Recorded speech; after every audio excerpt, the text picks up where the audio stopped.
സാന്ദ്ര ജന്മാദ്യസേതുന്നയാതിതരതച്ചാർത്തേഷവിജ്ഞസ്വരാട് തേനേ ബ്രഹ്മഹൃദായ അധികവേ മുഹ്യന്തി യത് സൂരയ തേജോ വാരിമൃതാം യഥാ വിനിമയോ യത്ര ത്രിസർഗോ മുഷാ ധാമ്നാസേന സദാ നിരസ്തകുഹകം സത്യം പരം ധീമഹി. നമസ്കാരം. സനാതനധർമ്മ സംഹിതകൾ പങ്കുവയ്ക്കാനായുള്ള ചാനലായ നാദശ്രീയിലേക്ക് എല്ലാവർക്കും സ്വാഗതം. പ്രിയരെ, ചാനൽ സബ്സ്ക്രൈബ് ചെയ്യാനും ലൈക്ക് ചെയ്യാനും ഓർമ്മപ്പെടുത്തിക്കൊള്ളുന്നു.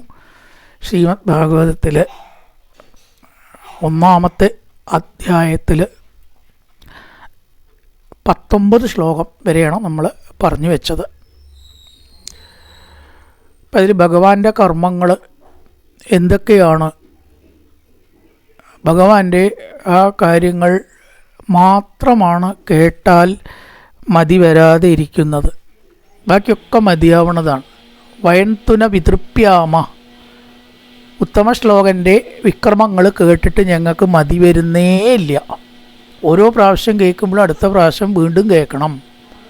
ഓരോ സപ്താഹം കഴിയുമ്പോഴും അടുത്ത സപ്താഹം വീണ്ടും കൂടുതൽ കേമാക്കണം. നമ്മുടെ കഥ ഒരു പ്രാവശ്യം പറഞ്ഞാൽ രണ്ടാമത് പറയുമ്പോൾ നിങ്ങൾക്ക് വേറെ ഒന്നും പറയാനില്ലേ, ഇതല്ലാണ്ട് വേറെ ഒന്നും പറയാനില്ലേന്ന് ചോദിക്കില്ലേ. ഒന്ന് നിർത്തണുണ്ടോ, എത്രയായി കേൾക്കണു? അതാണ് നമ്മുടെയൊക്കെ കഥയുടെ പ്രത്യേകത. ഒരു പ്രാവശ്യം കേട്ടാൽ രണ്ടാമത് കേൾക്കാൻ താല്പര്യം ഉണ്ടാവില്ല. എന്നാൽ ഭഗവാന്റെ അങ്ങനെയല്ല. വയന്തുന വിതൃപ്യാമ ഉത്തമ ശ്ലോക വിക്രമേ. എത്ര കേട്ടാലും അറിവുള്ളവരെ പാടി അങ്ങനെ വീണ്ടും വീണ്ടും ആവർത്തിക്കും തോറും അതിൻ്റെ പുതുമ കൂടുക ചെയ്യുക. അത് ഭഗവാന്റെ കഥകൾക്ക് മാത്രമുള്ള പ്രത്യേകത. എച്ചുണ്ണതാൻ രസജ്ഞാനാം സ്വാദു സാധു പദേ പദേ. നല്ല വ്യക്തികൾക്ക് കേട്ടോ, അല്ലാത്തവർക്ക് തോന്നും ഇതൊക്കെ എന്ത് വിരസമാണ്. അത് രസജ്ഞാനാം, നല്ല അറിവുള്ളവർക്കും അതിൽ രസിക്കാൻ കഴിവുള്ളവർക്കും ഓരോ ശ്ലോകത്തിലും പദേ പദേ, ഓരോ പദത്തിലും കൂടുതൽ കൂടുതൽ സ്വാദുള്ളതായിട്ട് ഇനിയും കേൾക്കണം, ഇനിയും കേൾക്കണം, അതിൻ്റെ അപ്പുറത്തേക്ക് കേൾക്കണം എന്ന തോന്നലുണ്ടാവും. ഇത്രയും കാര്യങ്ങളാണ് നമ്മൾ പറഞ്ഞു വെച്ചത്. ഇനി അതിൽ 2 ചോദ്യം കൂടിയുണ്ട്. 20-ാമത്തെ ശ്ലോകം. കൃതവാൻ കില വീര്യാണി സഹരാമേണ കേശവ അതിമർത്യാനി ഭഗവാൻ ഗൂഢകപടമാനുഷ. ഭഗവാന്റെ അവതാരങ്ങളെ പൊതുവേ പറഞ്ഞുവല്ലോ, അത് കേൾക്കണം എന്ന് പറഞ്ഞു. അവതാരങ്ങളുടെ ഒരു പ്രത്യേകത എന്താണ്? ഇവിടെ ശ്രീകൃഷ്ണ അവതാരത്തിൻ്റെ പ്രത്യേകത ഒന്ന് പ്രത്യേകം കാണിച്ചിരിക്കുകയാണ്. കപടമാനുഷ ആയിട്ട് എല്ലാവർക്കും അറിയാൻ കഴിയാത്തവനും, ഗൂഢഹ എന്ന് പറഞ്ഞാൽ അതാണ്. ഭഗവാന്റെ ചില പ്രവൃത്തികളുടെ അർത്ഥം പെട്ടെന്ന് നമുക്ക് പിടികിട്ടില്ല. അതാണ് ഗൂഢകപടമാനുഷ എന്ന് പറഞ്ഞത്.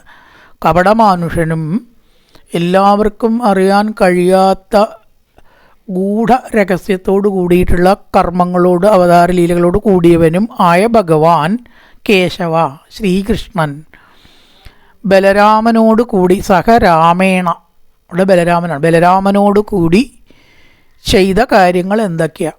അപ്പോൾ അവതാരങ്ങളെ പൊതുവായിട്ട് ചോദിച്ചു, അത് പോരാ, കൃഷ്ണാവതാരത്തിനെ പ്രത്യേകമായിട്ട് ചോദിച്ചു. അതാണ് 90 അധ്യായം ദശമസ്കന്ധം വർണ്ണിച്ചത്. ബാക്കി ഒരു സ്കന്ധവും ഭാഗവതത്തിൽ അത്രയ്ക്കില്ല. ഏറ്റവും വലിയ സ്കന്ധം ദശമം കഴിഞ്ഞാൽ പിന്നെ 33 അധ്യായമുള്ള തൃതീയ സ്കന്ധമാണ്.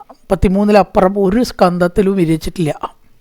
അപ്പം ഇതിലെങ്ങനെയപ്പോൾ 90 എന്ന് പറയുമ്പോൾ ഇത്ര വ്യത്യാസം വരാനാണെങ്കിൽ അത് കൃഷ്ണാവതാരത്തിൻ്റെ പ്രാധാന്യം കൊണ്ടാണ്. എത്ര വർണ്ണിച്ചാലും മതിയാവണില്ല. അതതിൻ്റെ ഒരു പ്രാധാന്യം ആയതുകൊണ്ടാണ് അത്രയധികം വലുതായത്. ഇപ്പം സഹരാമേണ കേശവ അതിമർത്യാനി, മനുഷ്യന്മാർക്ക് സാധിക്കാത്ത കർമ്മങ്ങൾ പ്രത്യേകം ഇവിടെ പറഞ്ഞിട്ടുണ്ട്. എങ്ങനെ അതൊക്കെ നടക്കുക? 3-ാമത്തെ ദിവസം പൂതനെ കൊല്ലുക, ശകടാസുരനെ കൊല്ലുക, അതൊക്കെ എങ്ങനെ സംഭവിക്കും? അങ്ങനെ സംഭവിക്കുള്ളൂ. കാരണം അവിടെ പറഞ്ഞിരിക്കുന്നു അതിമർത്യാനി, മനുഷ്യർക്ക് ചെയ്യാത്ത കാര്യം ചെയ്താലല്ലേ അതിന് പുതുമള്ളൂ. നമ്മൾ ചെയ്യണ പോലെ ഊണയ്ക്കുക, ആപ്പീസ് പോവുക, അങ്ങനെയാവൂ ഭഗവാന്റെ കർമ്മങ്ങൾ. പിന്നെ അതിനെന്താ ഒരു പുതുമയുള്ളത്? അപ്പോൾ തീർച്ചയായിട്ടും നമ്മുടെ കർമ്മങ്ങളെ പോലെ ആവരുത് എന്നാണ്. അതിമർത്യാനി, മനുഷ്യർക്ക് കഴിയാത്തതും മനുഷ്യൻ അനുഷ്ഠിക്കാത്തതും ഒക്കെ വ്യത്യസ്തങ്ങളാണ്. നമ്മൾ പാൻറ്റും ഷർട്ടൊക്കെ ഇട്ട് ആഫീസിൽ പോണ പോലെയാണോ ഭഗവാൻ പോവുക? ഭഗവാന്റെ വേഷം എന്ന് പറഞ്ഞാൽ മഞ്ഞപ്പട്ടാണ്. നമ്മുടെ കയ്യിൽ ബാഗ് ഉണ്ടാവും, കുടയുണ്ടാവും, ഭഗവാന്റെ കയ്യിൽ ചക്രമാണ് ഉണ്ടാവും, ഒക്കെ വ്യത്യസ്തമാണ്. അപ്പോൾ ആ വ്യത്യസ്തതയാണ് ഭഗവാനാക്കുന്നത്. അതാണ് അതിമർത്യാനി ഭഗവാൻ കൂടെ കപടമാനുഷനായിട്ട് ആർക്കും ചിന്തിച്ചറിയാത്ത മഹിമയോട് കൂടിയ കർമ്മങ്ങൾ ഉള്ള ആ ഭഗവാന്റെ വീര്യങ്ങളെ പറയണം. വീര്യാണി കില, അങ്ങനത്തെ കർമ്മങ്ങളെ അല്ലയോ സൂത ഞങ്ങളോട് പറഞ്ഞാലും. അപ്പോൾ അവതാരങ്ങളെക്കുറിച്ച് പറഞ്ഞു.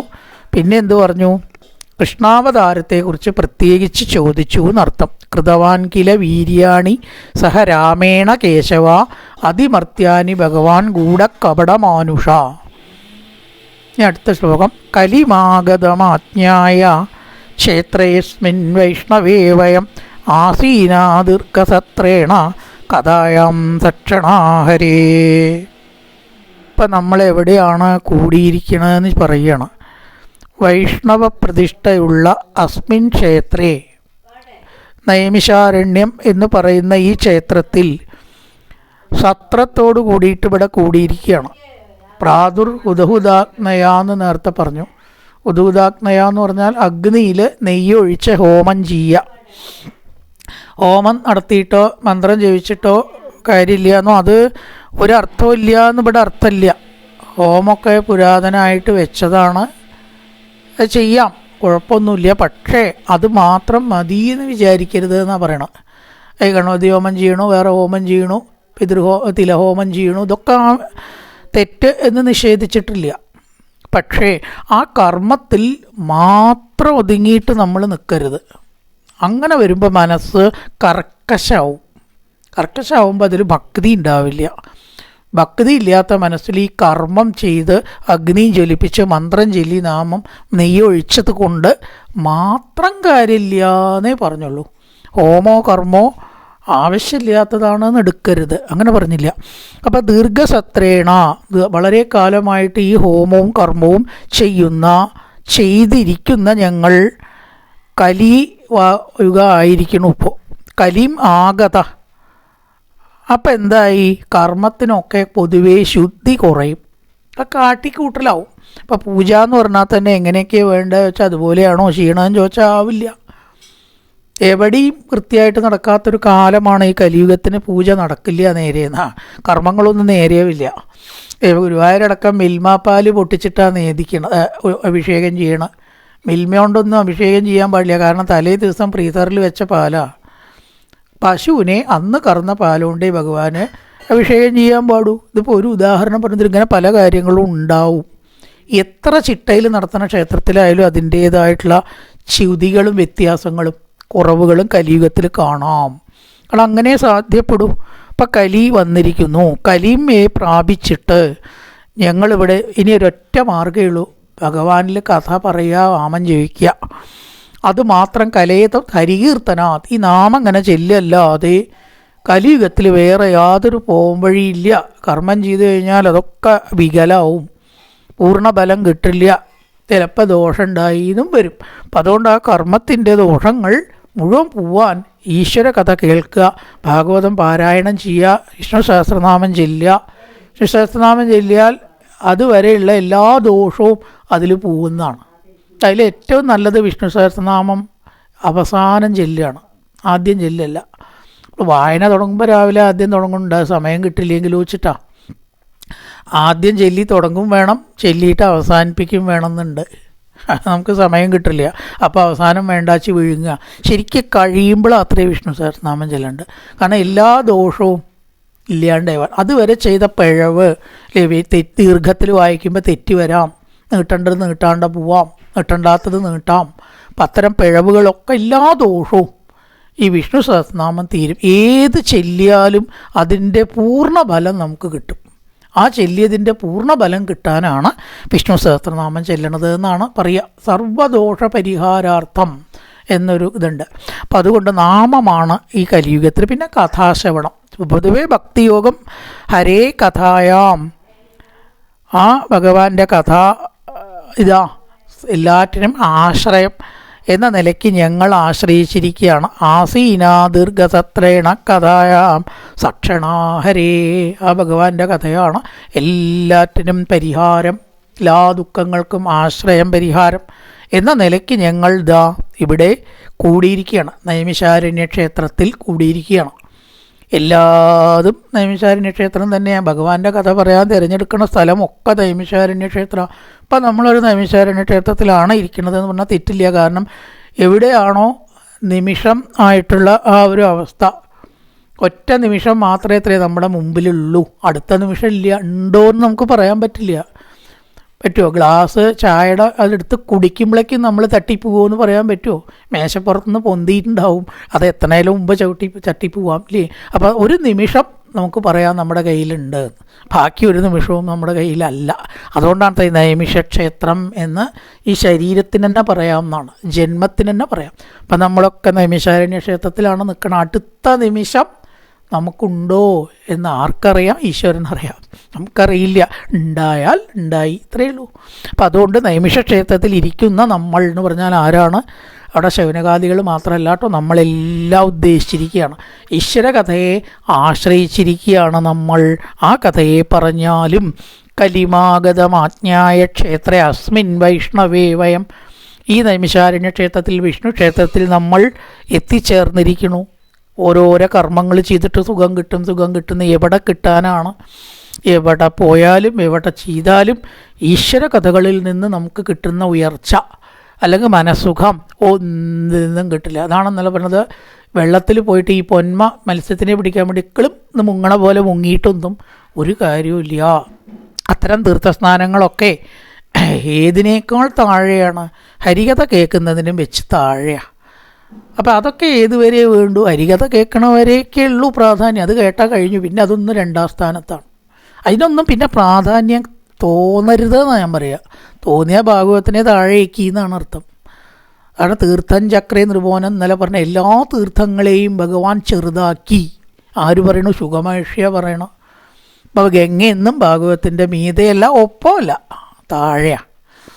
ഇതുകൊണ്ടുണ്ടാകുന്ന പാപനാശം അതുകൊണ്ടുണ്ടാവില്ല, ഉറപ്പാണ്. കാരണം അത് പുറത്തേക്കേ ശുദ്ധാവണുള്ളൂ, ഉള്ളിലേക്ക് ശുദ്ധാവണില്ല. ഇത് ഉള്ളിലേക്ക് ശുദ്ധാക്കുന്നുണ്ട്. അതാണ് ഇവിടെ പറഞ്ഞത്. വൈഷ്ണവ ക്ഷേത്രത്തിൽ ഈശ്വര കഥയെ സർവ്വകാര്യങ്ങളിലും വെച്ച് മീതയായിട്ട് ആശ്രയിച്ച ഞങ്ങൾക്ക് ആ കഥ പറഞ്ഞു തരണം. ത്വന്ന സന്ദർശിതോ ധാത്ര. അടുത്ത ശ്ലോകം. ദുസ്തരം നിസ്ഥിതീക്ഷതാം കലിം സത്വകരം പുംസാം കർണധാരൈവാർണവം. ഈ ഈശ്വര കഥയൊക്കെ ഇങ്ങനെ പറയുമ്പോഴും കേൾക്കുമ്പോഴും നമുക്ക് തോന്നുന്നത് സുലഭമാണ് കലിയുഗത്തിൽ. അതെന്തോ കലിയുഗത്തിൽ അതിൻ്റെ വില കുറയാനൊരു കാരണം ഉണ്ടാവുകൊണ്ട് അങ്ങനെ വന്നു എന്നേ ഉള്ളൂ. സത്യത്തിൽ അതത്ര വിലയില്ലാത്തതല്ല എന്നാണ്. അപ്പം അതുകൊണ്ട് ഭാഗ്യം കൊണ്ട് മാത്രമാണ് ഇത് കേൾക്കാനുള്ള അവസരം ഒരാൾക്ക് ഉണ്ടാവുന്നത്. ഇപ്പം ധാരാളം ഉണ്ടെന്ന് പറഞ്ഞാലോ, കലിയുഗത്തിൽ എല്ലാവർക്കും ഭാഗ്യമുണ്ട് എന്ന് കണക്കൂട്ടിക്കോളൂ. എന്താ ഇപ്പോൾ ഭാഗ്യത്തിന് കുറവ്? കലിയുഗത്തിൽ ഭാഗ്യത്തിന് കുറവൊന്നുമില്ല.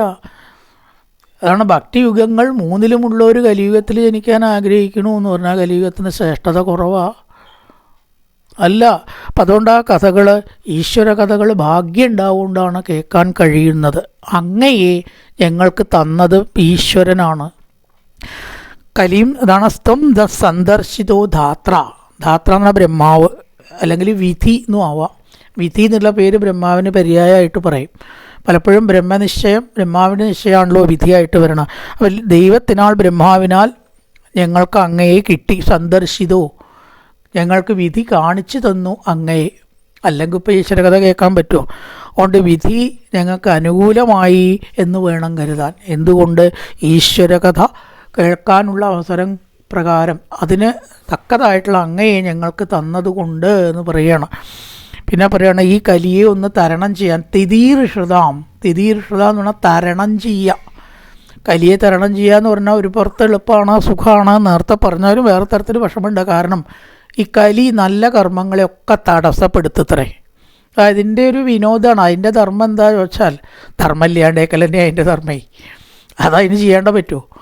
അപ്പോൾ അതിങ്ങനെ ഇടയ്ക്കിടയ്ക്ക് തടസ്സം. ഒന്നുമില്ലെങ്കിൽ രോഗം വരുത്തുക, നേരത്തെണീക്കാനും കുളിക്കാനും പറ്റാണ്ടേയൊക്കെ വരെ അതെങ്കിലും ചെയ്യും എന്നാണ്. അത് കലിയുടെ ഒരു വിനോദം. അതിൻ്റെ വിനോദമല്ല, അതിൻ്റെ ധർമ്മമാണ്. അപ്പോൾ പക്ഷേ അതിനെ തരണം ചെയ്യണം നമ്മൾ.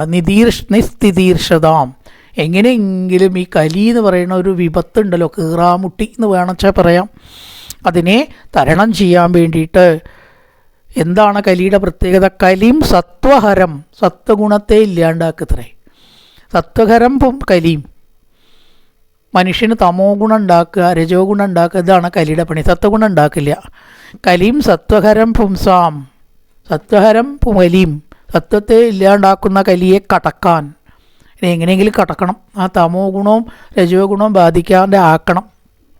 അതിനു വേണ്ടി സൂത കഥ പറയാൻ തൽപരനായ, കഥ പറയുന്നത് നിപുണനായ അങ്ങയെ ബ്രഹ്മാവിനാൽ ഞങ്ങൾക്ക് നൽകപ്പെട്ടു.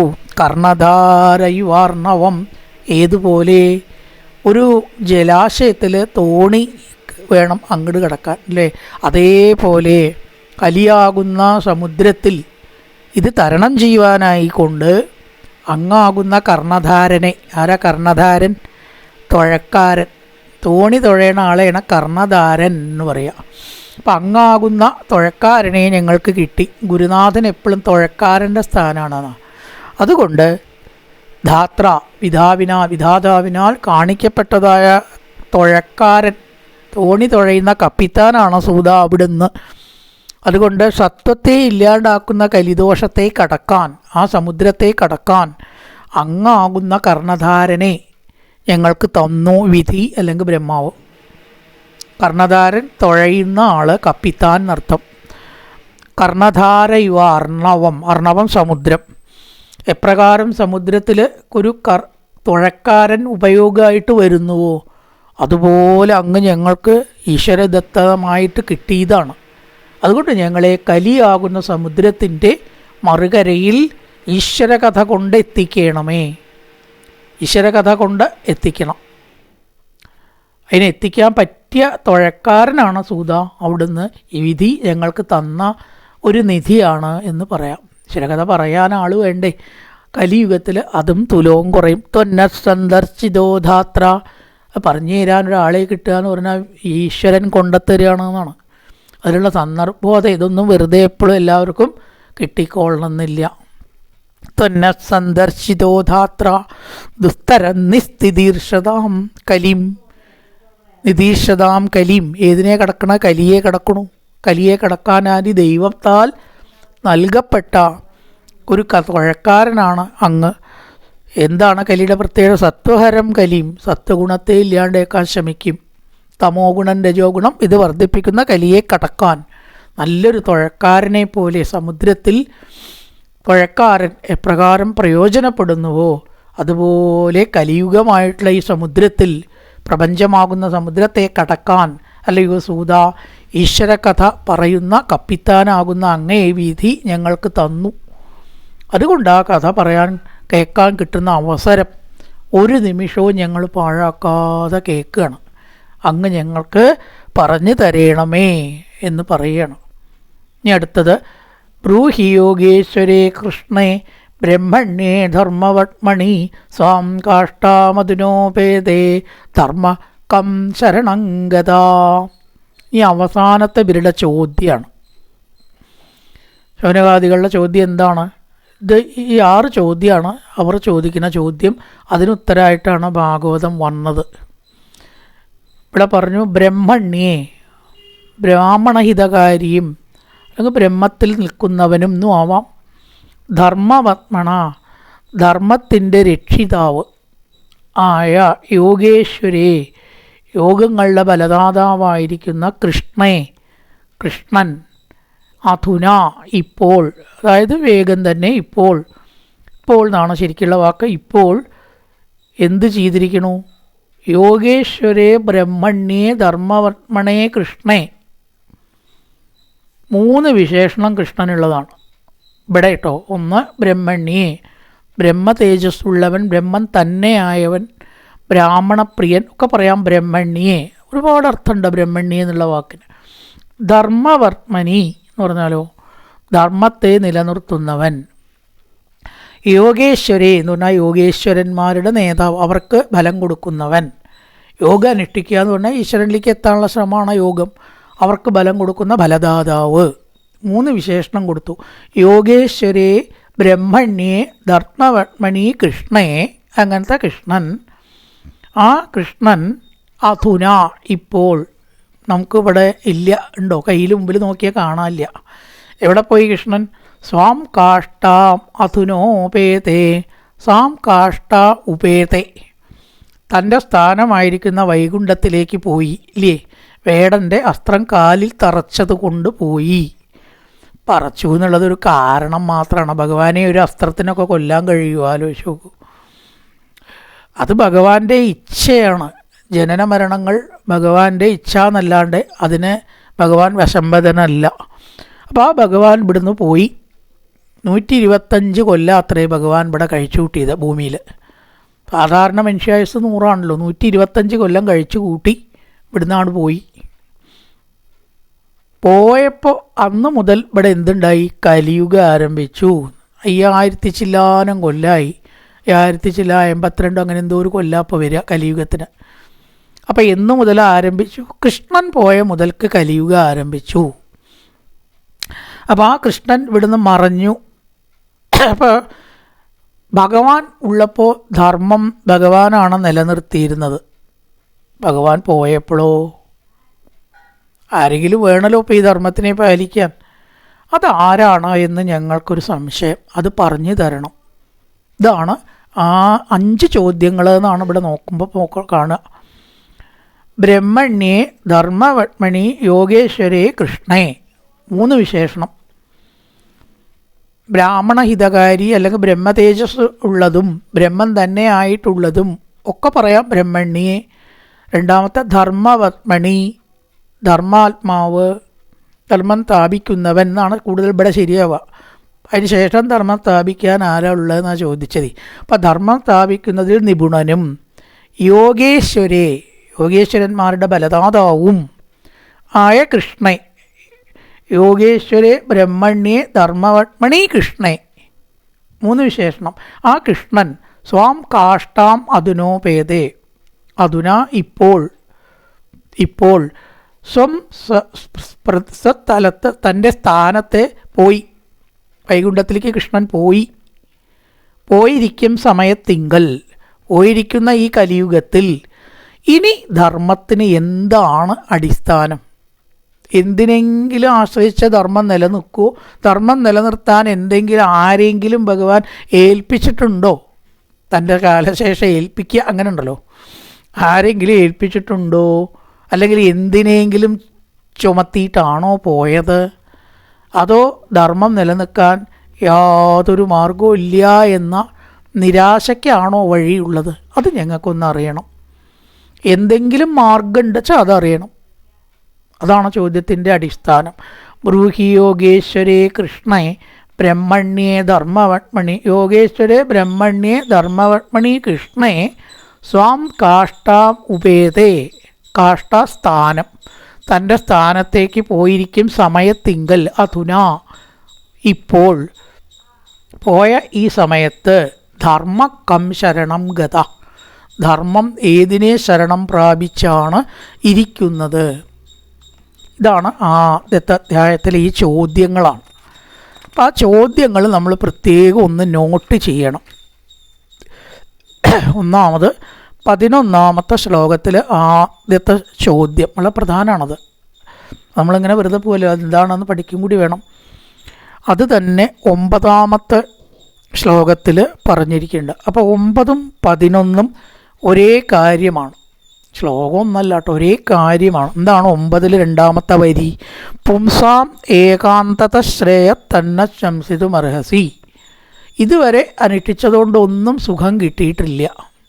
അപ്പോൾ എന്തുകൊണ്ടാണ് സുഖം കിട്ടുക? ഏകാന്തത ശ്രേയ, ഒരിക്കലും ക്ഷയിക്കാത്ത ശ്രേയസ് എന്തുകൊണ്ട് കിട്ടുക? അത് തന്നെ 11ലും ആത്മാ സംപ്രസീദതി, ആത്മാവിൻ്റെ സുഖം മാത്രമേ അവസാനം വരെ നിൽക്കുള്ളൂ. ബാക്കി സുഖങ്ങളൊക്കെ താൽക്കാലികമാണ്. ഇപ്പം ഉണ്ടാവും, കുറച്ച് കഴിഞ്ഞാൽ ഉണ്ടാവില്ല. നല്ല പായസത്തിൻ്റെ സ്വാദ് ഇന്ന് നാവുമ്പിലുണ്ടാവും, നാളെ കിട്ടിയാൽ കുറച്ചും കൂടിയും കഴിക്കാം അല്ലേ, മറ്റന്നാൾ കിട്ടിയാലും കഴിക്കാം. അപ്പോൾ ഇത് സ്ഥിരം നിൽക്കുന്നുണ്ടോ? എന്നാൽ ഒരിക്കലും കഴിച്ചാൽ മതിയല്ലോ. അപ്പോൾ അതുണ്ടാവണില്ല, ഒക്കെ താൽക്കാലിക. രാവിലെ വിശന്ന് ഭക്ഷണം കഴിച്ചു, പിന്നെ വിശക്കില്ല വെച്ചാൽ നല്ല സൗകര്യമായിരുന്നല്ലോ. ഉച്ചയാകുമ്പോഴേക്ക് അതൊക്കെ കഴിഞ്ഞു. അപ്പോൾ എല്ലാം താൽക്കാലിക. അതാണ് അവിടെ അങ്ങനത്തെ ശ്രേയസ് ആത്മാവ് കൊണ്ടാണ് കിട്ടുക എന്നാണ് ചോദ്യത്തിൻ്റെ പൊരുൾ. 11ാമത്തെ ചോദ്യമാണ് 11, 9 ചോദ്യം ഒന്ന് തന്നെയാണ്. ആത്മാവിൻ്റെ സുഖം എന്തുകൊണ്ടാണ് കിട്ടുക? ഈ 2ാമത്തെ ചോദ്യമാണ് 12ാമത്തെ ശ്ലോകം. 12ാമത്തെ ശ്ലോകം വസുദേവസ്യ ജാതോ യസ്യ ചികീർഷയ. അത് ഭഗവാന്റെ ശ്രീകൃഷ്ണാവതാരത്തെക്കുറിച്ചുള്ള ഒരു ചോദ്യമാണ്. അത് തന്നെ വേറൊരു ശ്ലോകത്തിൽ വീണ്ടും പറയണമുണ്ട്. അത് ഏതായിരിക്കാം ശ്ലോകം? ഇപ്പം ഇന്ന് ചെല്ലിയ ശ്ലോകമാണ് 20ാമത്തെ ശ്ലോകം. കൃതവാൻ കില വീര്യാണി സഹ രാമേണ കേശവ അതിമർത്യാനി ഭഗവാൻ ഗൂഢകപടമാനുഷ. രാമനോട് കൂടിയിട്ട് കൃഷ്ണൻ എന്തെല്ലാം പ്രവൃത്തികളാണ് ചെയ്തത് എന്നുള്ള ചോദ്യമായിട്ട് ബന്ധപ്പെട്ടതാണ് ഈ 2ാമത്തെ ചോദ്യം. സാത്വതാമ്പതി ദേവകിയിലും വസുദേവത്തിലും ജനിച്ച് എന്തെല്ലാം പ്രവൃത്തികൾ ചെയ്തു? അത് ഭഗവാന്റെ അവതാരങ്ങളെക്കുറിച്ചുള്ള ചോദ്യമാണ്. ശ്രീകൃഷ്ണാവതാരത്തെക്കുറിച്ച് എന്ന് പറയാം. പ്രത്യേകിച്ച് ശ്രീകൃഷ്ണാവതാരം എന്ന് പറഞ്ഞു, എത്തി അവതാരാമെന്ന് വീണ്ടും പറഞ്ഞു. അപ്പോൾ എന്ത് പറയാം? കൃഷ്ണാവതാരം അല്ലാത്തതും ചോദിച്ചിട്ടുണ്ടെന്ന്. ആദ്യം കൃഷ്ണാവതാരത്തിനാണ് പ്രാധാന്യം എന്നുള്ളതുകൊണ്ട് ദേവകിയിലും വസുദേവരിലും ജനിച്ച കൃഷ്ണൻ്റെ കഥയും പറഞ്ഞു. പിന്നെ യസ്യ അവതാരോ ഭൂതാന എന്നും പറഞ്ഞു. ഏതൊരു ഭഗവാന്റെ അവതാരങ്ങളാണ് ലോകക്ഷേമത്തിനായി കൊണ്ടുഭവിക്കുന്നത്? 2ാമത്തെ ചോദ്യം അവതാരങ്ങളെക്കുറിച്ച്. ഈ 3ാമത്തെ ചോദ്യമാവട്ടെ 17ാമത്തെ ശ്ലോകമാണ്. ശ്ലോകം നമ്പർ 17. തസ്യ കർമാണ്യുദാരാണി പരിഗീതാനി സൂരിഭി. അത് ഭഗവാന്റെ കർമ്മങ്ങളാണ്. ഉത്തരം വരണേ ഉള്ളൂ കേട്ടോ, ശരിക്കും ഉത്തരം വരണേ ഉള്ളൂ ഇതിനൊക്കെ. ഇവിടെ ചോദ്യങ്ങളാണ്. ഇത്ര അടുത്ത അധ്യായത്തിലാണ് പറയുക. തസ്യ കർമാണി ഉദാരാണി. തസ്യ ഉദാരാണി കർമാണി. എന്തൊക്കെയാണ് ഭഗവാന്റെ കർമ്മങ്ങൾ എന്ന് പറഞ്ഞാൽ? കർമ്മങ്ങൾ എന്ന് പറഞ്ഞാൽ അവതാരങ്ങൾ ആവാം, അവതാരങ്ങൾ തന്നെയാണ്. പക്ഷെ ഇവിടെ ഒന്നും കൂടി ഉണ്ട്, സൃഷ്ടിസ്ഥിതി സംഹാരം എന്നാണ് ഉദ്ദേശിക്കുന്നത്. അത് ഉത്തരം കൂടി കിട്ടിയാലേ മുഴുവനാവുള്ളൂ. അടുത്ത അധ്യായത്തിലെ ഉത്തരം ഇവിടെ ഇല്ല. എന്താണ് ഭഗവാന്റെ കർമ്മങ്ങൾ? 3 കർമ്മമുണ്ട്. സൃഷ്ടി, സ്ഥിതി, സംഹാരം. ഇത്രയേ ഉള്ളൂ. 3 കർമ്മേ ഉള്ളൂ ഭഗവാന്. നമുക്കൊക്കെ അനേകായിരം കർമ്മങ്ങൾ ഉണ്ടാകുമ്പോൾ ഭഗവാന് 3 കർമ്മേ ഉള്ളൂ. അത് ഏത് കർമ്മവും ഈ 3 കൊണ്ടുവരാം. കർമ്മം ഭഗവാൻ കുറേ അധികം ചെയ്തിട്ടുള്ളതായിട്ട് കാണാം, കഥകൾ കേൾക്കും എന്തൊക്കെ ചെയ്തിട്ടുണ്ട്. പക്ഷെ അതൊക്കെ ഈ 3 കാറ്റഗറിയിൽ വരുന്നതാവും. അതാണ്, ഒന്നെങ്കിലും സൃഷ്ടിക്കാൻ വേണ്ടിയിട്ടാവും, അല്ലെങ്കിൽ നിലനിർത്താൻ വേണ്ടിയിട്ടാവും, അല്ലെങ്കിൽ സംഹാരത്തിനായിട്ടാവും. 3 വിഭാഗം കർമ്മങ്ങൾ ഏതൊക്കെയെന്ന ചോദ്യമാണ് 17ാമത്തെ 3ാമത്തെ ചോദ്യം. 17ാമത്തെ ശ്ലോകം 3ാമത്തെ ചോദ്യമായിട്ടാണ് വരിക. ഇനി 4ാമത്തെ ചോദ്യം അടുത്ത, അതായത് 20ാമത്തെ ശ്ലോകത്തിൽ കൃഷ്ണാവതാരത്തെക്കുറിച്ച് വീണ്ടും ചോദിച്ചു എന്ന് പറഞ്ഞു. ഇനി അവസാനത്തെ ശ്ലോകമാണ് 23ാമത്തെ ശ്ലോകം, ഈ അധ്യായത്തിലെ ഒടുവിലത്തെ ശ്ലോകം. കൃഷ്ണൻ തൻ്റെ സ്വസ്ഥാനത്തേക്ക് പോയ അതിനുശേഷം ധർമ്മം ഏതൊന്നിനെ ആശ്രയിച്ച് നിൽക്കുന്നു എന്ന ഉത്തരം അടുത്ത അധ്യായത്തിലാണ് പറയുക. അപ്പോൾ ആ ശ്ലോകങ്ങൾ, ചോദ്യങ്ങൾ വേർതിരിച്ച് മനസ്സിലാക്കാൻ വേണ്ടി ഒന്നുകൂടിയും പറയാം. 11ാമത്തേതിൽ ആത്മാവ് എന്തുകൊണ്ടാണ് സന്തോഷിക്കുക? ആത്യന്തിക സുഖം എന്തുകൊണ്ട് കിട്ടും? ചോദ്യം 1. 2ാമത് ഭഗവാന്റെ കർമ്മങ്ങൾ, അവതാരങ്ങൾ എന്തൊക്കെയെന്നുള്ള ചോദ്യം. കർമ്മങ്ങൾ എന്തൊക്കെയെന്നൊരു ചോദ്യം 17ാമത്തെ ശ്ലോകം. പിന്നെ അവതാര കഥാശുഭാഹ, അവതാരങ്ങളെക്കുറിച്ച് പറയാൻ 18ാമത്തെ ശ്ലോകം. പിന്നെയോ കൃതവാൻ കില, രാമന് കൂടിയുള്ള കൃഷ്ണാവതാരത്തിൻ്റെ ആ ഒരു പ്രാധാന്യം എന്താണ്? എല്ലാ അവതാരങ്ങളും പൊതുവേ ചോദിച്ചു, കൃഷ്ണാവതാരത്തിനെ പ്രത്യേകിച്ചും ചോദിച്ചു. ഇനി ഒടുവിലോ തൻ്റെ സ്ഥാനത്ത് പോയതിന് ശേഷം ഇവിടെ ധർമ്മം ഏതിനെ ആശ്രയിച്ചാണ് ഇരിക്കുന്നത്? ഇങ്ങനെ 5 ചോദ്യങ്ങളാണ് പ്രധാനമായിട്ട് ചോദിക്കണത്. ഭഗവാന്റെ ആത്മസുഖത്തിനുള്ള കാരണം, ഭഗവാന്റെ അവതാരങ്ങൾ, ഭഗവാന്റെ കർമ്മങ്ങൾ ഏതൊക്കെയാണ്, കൃഷ്ണാവതാരത്തിൻ്റെ പ്രാധാന്യം എന്തൊക്കെയാണ്, ഭഗവാൻ തൻ്റെ സ്ഥാനത്തേക്ക് പോയതിന് ശേഷം ധർമ്മം ഏതിനെ ആശ്രയിച്ചിരിക്കുന്നു. അതിൻ്റെ ഉത്തരമാണ് അടുത്ത അധ്യായത്തിലും അതിൻ്റെ അടുത്ത അധ്യായത്തിലും കൂടിയിട്ടാണ് പറയണത്. ഇന്നത്തെ ഭാഗം ഇവിടെയാണ്, അടുത്ത അവസാനിപ്പിക്കുകയാണ്. യോഗത്തിൽ കായേന വാചാ മനസേന്ദ്രിയർവാ ബുദ്ധ്യാത്മനാവാ പ്രകൃതി സ്വഭാവാൻ കരോതി യത്യർത്ഥകലം പരസ്മൈ നാരായണായേതി സമർപ്പയാമി. ഓം പൂർണ്ണമദ പൂർണ്ണമിദം പൂർണ്ണാൽ പൂർണ്ണമുദച്യതേ പൂർണ്ണസ്യ പൂർണ്ണമാദായ പൂർണ്ണമേവാവശിഷ്യതേ. ഓം ശാന്തി ശാന്തി ശാന്തി. ഹരി ഓം ശ്രീ ഗുരുഭ്യോ നമഃ. ഹരി ഓം.